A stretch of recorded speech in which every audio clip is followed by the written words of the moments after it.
ชาวนครหลวงต้องฮู้การปรับเปลี่ยนทิศทางการสัญจรใน9เส้นทางสนับสนุนโดยเป๊ปซี่อิงตามข้อตกลงของเจ้าของนครหลวงเวียงจันทน์และหนังสือเสนอของโครงการขนส่งแบบเนียนยงในตัวเมืองนครหลวงเวียงจันทน์แผนกโยธาธิการและขนส่งนครหลวงเวียงจันทน์ได้ออกหนังสือแจ้งการฉบับเลขที่8595/ยทขนวลงวันที่18 พฤศจิกายน 2025ระบุว่าโครงการขนส่งแบบเนียนยงในตัวเมืองนครหลวงเวียงจันทน์พร้อมดำเนินหน้าเวียกก็เกี่ยมปรับเปลี่ยนทิศทางการสัญจรตาม9เส้นทางในเขตใจกลางตัวเมืองของนครหลวงเวียงจันทน์ซึ่งมีการจัดตั้งปฏิบัติหน้าเวียกดังนี้ 1. การปูยางคั่ว 2. ติดตั้งป้ายจราจรหรือป้ายเตือนป้ายกำหนดป้ายห้ามและอื่นๆ 3. ติดตั้งและปรับปรุงระบบไฟจราจร 4. แต้มเส้นจราจรและลูกศรชี้บอกทิศทางใส่พื้นถนนตามเส้นทางที่เป็นเป้าหมายปรับเปลี่ยนทิศทางการสัญจรรายละเอียดมีดังนี้ 1. ถนนแคมป์ของเปลี่ยนเป็น2ทิศทางทูเวย์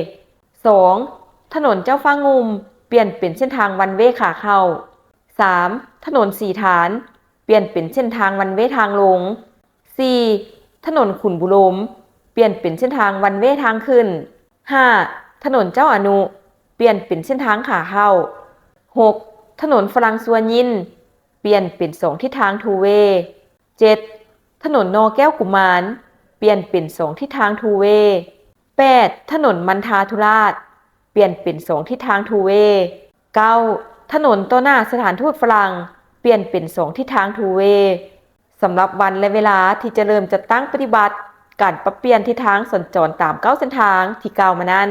แผนกโยธาธิการและขนส่งนครหลวงเวียงจันทน์